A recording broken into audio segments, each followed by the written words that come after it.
আওয়ামী লীগ সরকারের সময় দেশের গ্যাসের উৎপাদন কমেছিল ৩০% পর্যন্ত। দুর্নীতি করতেই চড়া দামে গ্যাস আমদানির নীতি নেওয়া হয়েছিল বলে মনে করেন বিশ্লেষকরা। শনিবার রাজধানীতে এফবিসিসিআই আয়োজিত এক সেমিনারে এসব কথা উঠে আসে। এ সময় জ্বালানি খাতের অপরাধের বিচার করতে আলাদা ট্রাইব্যুনাল গঠনের তাগিদ দেয় ক্যাব। দেশের বিদ্যুৎ ও জ্বালানি খাতের বর্তমান অবস্থা নিয়ে সেমিনারের আয়োজন করে এফবিসিসিআই। এতে নিজেদের মতামত তুলে ধরেন ব্যবসায়ী, বিশেষজ্ঞ ও খাত সংশ্লিষ্টরা। এ সময় ব্যবসায়ীরা অভিযোগ করেন, চাহিদা থাকা সত্ত্বেও জ্বালানি পাওয়া যাচ্ছে না। এতে বন্ধ হয়ে গেছে অনেক কারখানা, যার নেতিবাচক প্রভাব পড়ছে অর্থনীতিতে। এমন পরিস্থিতিতে নিরবিচ্ছিন্ন জ্বালানির দাবি করেন তারা। প্রাকৃতিক সম্পদের সুষম ব্যবহারটা এখানে হচ্ছে না, কিন্তু আসলে এটা সুষম ব্যবহার নয়। সুতরাং সুষম ব্যবহারটাও আমাদেরকে নিশ্চিত করতে হবে। এগুলার যদি উন্নতি না হয়, আমরা নতুন সরকারের কাছে প্রত্যাশা, আমরা আশা করি আমরা এনার্জি সিকিউরিটি আমাদের উদ্যোক্তাদের জন্য এনশিওর করে যেতে পারবো। সেমিনারে জ্বালানি বিশেষজ্ঞরা বলেন, গেল 10 বছরে নিজস্ব গ্যাস উৎপাদন কমেছে 76 কোটি ঘনফুট। বিগত সরকারের সময়ে এ খাতে ব্যাপক লুটপাট হয়েছে। এমন অপরাধ বিচার করতে আলাদা ট্রাইব্যুনাল গঠনের তাগিদ দেন তারা। ঘাটতি দেখিয়ে নিয়ে চুরি হয়ে যাচ্ছে। তো যারা চুরি করেছে 4 জনের নাম অলরেডি বলা হয়েছে। সেই 4 জনের মধ্যে সেই 4 জন সরাসরি চুরির সঙ্গে জড়িত যতটা না, অন্তত চুরির প্রক্রিয়ায় ছিলেন তারা। একজন হচ্ছে আবুল কালাম আজাদ, একজন হচ্ছে তৌফিক ইলাহি, একজন হচ্ছে কাইকাউস, আর একজন হচ্ছে মনারুল ইসলাম। এ সময় জানানো হয়, বছরে বিদ্যুৎ ও জ্বালানি খাতে 52,000 কোটি টাকা ভর্তুকি দেয় সরকার। দুর্নীতি রোধে জ্বালানি আমদানিতে উন্মুক্ত প্রতিযোগিতার ব্যবস্থা করা হবে বলে জানান জ্বালানি উপদেষ্টা। আমরা একটা খুব কঠিন পরিস্থিতি ইনহেরিট করছি, যেটা ছিল না। ওই যেটা বলা হয়েছে গ্যাসের অনুসন্ধান করা হয় না, তারপরে অনেক বেশি দামি। তো আমরা চেষ্টা করতেছি এটাকে যতটা সম্ভব সহনীয় করে তোলা যায় আপনাদের জন্য। আমাদের হাতে কোনো জাদুর চেরাগ নাই যে দেশে গ্যাস সংকট নিরসনে বিকল্প জ্বালানি নিশ্চিতের তাগিদ দেন বক্তারা। এটা না বললে মনে হবে না। সেটা হচ্ছে যে শাহিদ আহমেদ, ইন্ডিপেন্ডেন্ট নিউজ, ঢাকা। যেমন ওই যে বলে গেল 1 বছরে জ্বালানি সংকট, রাজনৈতিক অস্থিরতা, ডলার সংকট সহ নানা কারণে বন্ধ হয়ে গেছে 100টি তৈরি পোশাক কারখানা। আরও 200টি বন্ধের পথে রয়েছে বলে জানিয়েছে Bangladesh chamber of industry BCI এর সভাপতি আনোয়ারুল আলম চৌধুরী। শনিবার রাজধানীতে নিজ কার্যালয়ে আয়োজিত সংবাদ সম্মেলনে তিনি বলেন, উৎপাদন খাতকে টেকসই ও গতিশীল উন্নত করতে আগামী 2 থেকে 3 সপ্তাহের মধ্যে সরকারকে প্রস্তাবনা দেয়া হবে। এ সময় সাংবাদিকদের এক প্রশ্নের জবাবে BCI এর সভাপতি বলেন, দেশের অর্থনৈতিক পরিসংখ্যান সঠিকভাবে উপস্থাপন হচ্ছে না, যার কারণে বর্তমান সংকট মোকাবেলা বড় চ্যালেঞ্জ হয়ে দাঁড়িয়েছে। বলেন, নির্বাচিত সরকার ছাড়া অর্থনৈতিক ক্ষেত্রে স্থায়ী সমাধান সম্ভব নয়। খুব শীঘ্রই উন্নয়নশীল দেশের কাতারে না যাওয়ার আহ্বানও জানান ব্যবসায়ীরা।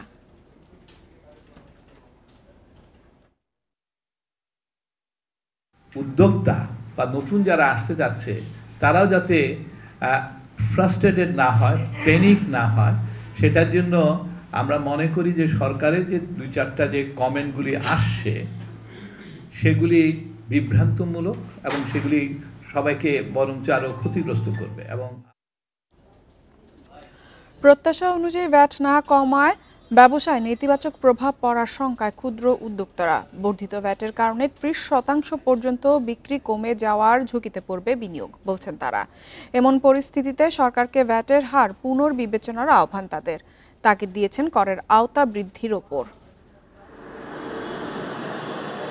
প্রায় 100 পণ্য ও সেবায় ভ্যাট বাড়ানোর পর দেশব্যাপী সমালোচনার পরিপ্রেক্ষিতে কিছু পণ্য ও সেবার ভ্যাট কমিয়েছে সরকার। অবশ্য এর বাইরেও অনেক পণ্য ও সেবায় বর্ধিত ভ্যাট ও সম্পর্ক শুল্ক রয়ে গেছে। নন এসি হোটেল, নিজস্ব ব্র্যান্ডের তৈরি পোশাক, মিষ্টান্ন ভাণ্ডারে বর্ধিত ভ্যাট পুরোপুরি প্রত্যাহার হয়নি। এসব খাতে ভ্যাট 15% থেকে কমিয়ে 10% করা হয়েছে। এর আগে এসব খাতে ভ্যাট ছিল 7.5%, অর্থাৎ এসব পণ্যে ভ্যাট 2.5% বেড়েছে। খাত সংশ্লিষ্টরা বলছেন, চড়া মূল্যস্ফীতির বাজারে নতুন করে কর দিয়ে পণ্য কিনতে উৎসাহী হবেন না ভোক্তারা।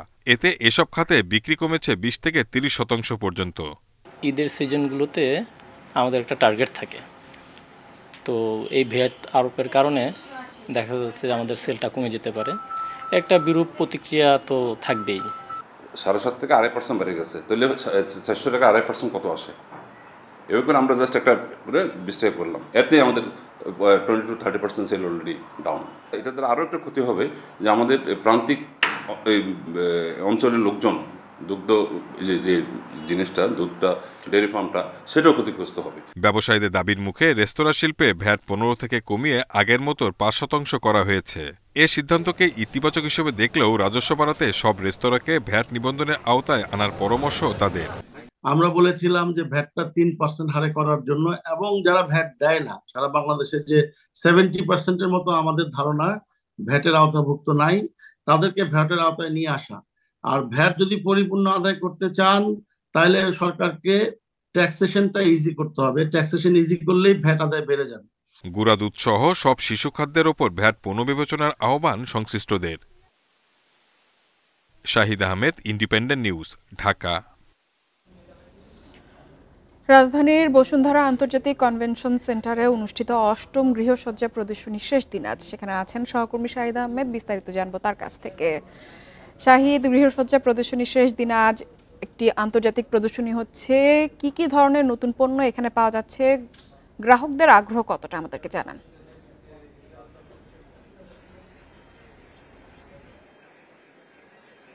দেখুন, এটা ৮মবারের মতো আয়োজন। আজকে কিন্তু শেষ দিন, বৃহস্পতি, শুক্র, শনি, কিছুক্ষণ পরে অর্থাৎ 7:30টার দিকে এটা শেষ হয়ে যাবে। শেষ মুহূর্তে বলা যায় যে গ্রাহকদের আসলে ব্যাপক আগ্রহ জমেছে। আমি যদি সরাসরি মেলা চিত্রটি দেখাই, দুটি বিষয়, একটি হচ্ছে বিল্ডিং তৈরির ক্ষেত্রে যে বিষয়গুলো থাকে সেগুলো এখানে প্রদর্শন হচ্ছে। এর পাশাপাশি যে উড মেলা, উড ফেয়ার যেটাকে বলে, অর্থাৎ পুরো গৃহতে আপনি কিভাবে কাঠের জিনিস ব্যবহার করবে সেই বিষয়গুলো এখানে প্রদর্শনী হচ্ছে। এখানে যারা উদ্যোক্তা, যারা অংশ নিয়েছে, তারা যেটা বলছে যে আসলে বর্তমানে জলবায়ু পরিবর্তন সহ বিভিন্ন কারণে মানুষের রুচিবোধ পরিবর্তনের কারণে যে গৃহসজ্জার বিষয়ে নতুনত্ব আনছে, এই নতুনত্বটাকে মানুষের কাছে পরিচিত করার জন্য, যাতে অল্প খরচে কিভাবে এই গৃহসজ্জা করা যায় বা টেকসই বিষয়টা, সাস্টেনেবল ডেভেলপমেন্ট বিষয়টাও কিন্তু এখানে এনে নেওয়া হচ্ছে। যেগুলো আসলে আমরা বহির্বিশ্বে যে প্রযুক্তিগুলো দেখে থাকি, সেই প্রযুক্তির কিন্তু আসলে এখানে দেখাচ্ছে স্থানীয় মানুষকে, যাতে তাদের মধ্যে আগ্রহ জন্মায়। পাশাপাশি নতুন উদ্যোক্তা যারা এই শিল্পে আসতে চাচ্ছে তাদের জন্য কিন্তু আসলে কি পরামর্শ বা প্রদান করা সহ তারা কিভাবে এই শিল্পটাকে আরো এগিয়ে নিতে পারবে সেই বিষয়টা কিন্তু এখানে বিবেচনা পাচ্ছে। এর পাশাপাশি যদি অন্যান্য যে কনস্ট্রাকশনের কাজগুলো, অর্থাৎ একটা বিল্ডিং তৈরির ক্ষেত্রে কি কি ধরনের মেশিনারিজ বা প্রয়োজন, যেগুলো সেফটি, সিকিউরিটি সবকিছু মিলিয়ে যাতে কোনো ক্ষয়ক্ষতি ছাড়াই যাতে আরো আধুনিক বা মজবুত করা যায়, সেই প্রদর্শনী কিন্তু এখানে হচ্ছে।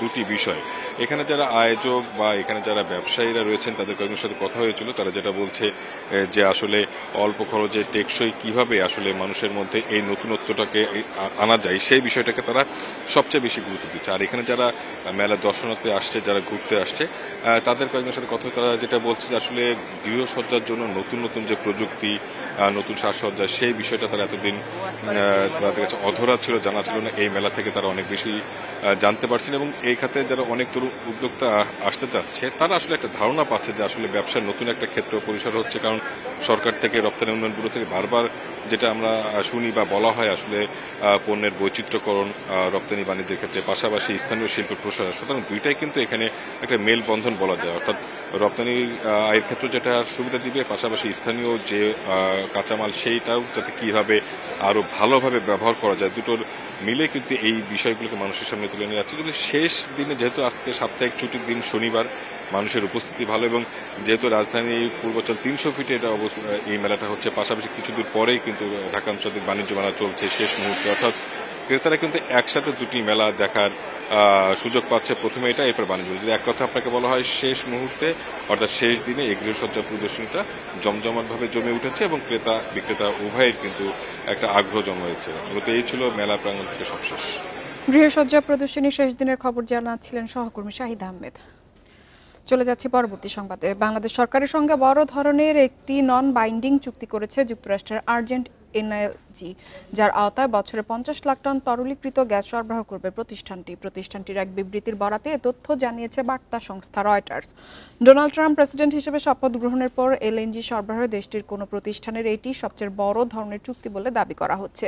এই চুক্তির মাধ্যমে নতুন মার্কিন প্রশাসনের জ্বালানি বান্ধব নীতি প্রতিফলিত হলো। আর্জেন্ট এলএনজি বছরে 2.5 কোটি টন এলএনজি সরবরাহের সক্ষমতার একটি অবকাঠামো লুইজিয়ানায় গড়ে তুলেছে। চুক্তি অনুসারে এখান থেকে বাংলাদেশের পেট্রো বাংলার কাছে এলএনজি বিক্রি করতে পারবে।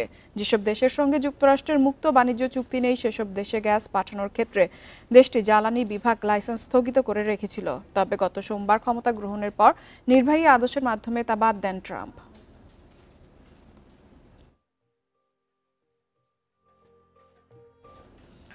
সবুজ কারখানা হিসেবে আন্তর্জাতিক লিড স্বীকৃতি পেয়েছে দেশের আরও 2টি পোশাক কারখানা। এর মাধ্যমে দেশে এখন পরিবেশ বান্ধব কারখানার সংখ্যা 235টি।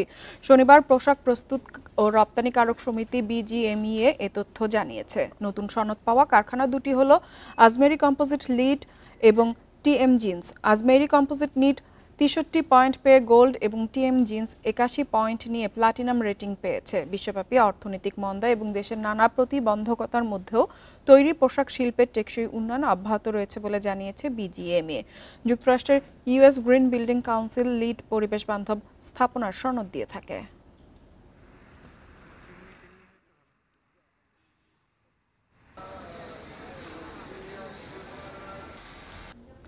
আর এই ছিল অর্থনীতি সারাদিনের আজকের আয়োজনে। ইন্ডিপেন্ডেন্ট টেলিভিশনের সব খবর আরও জানতে চোখ রাখুন ফেসবুক, ইউটিউব এবং এক্সে। আমন্ত্রণ আমাদের পরবর্তী সংবাদে।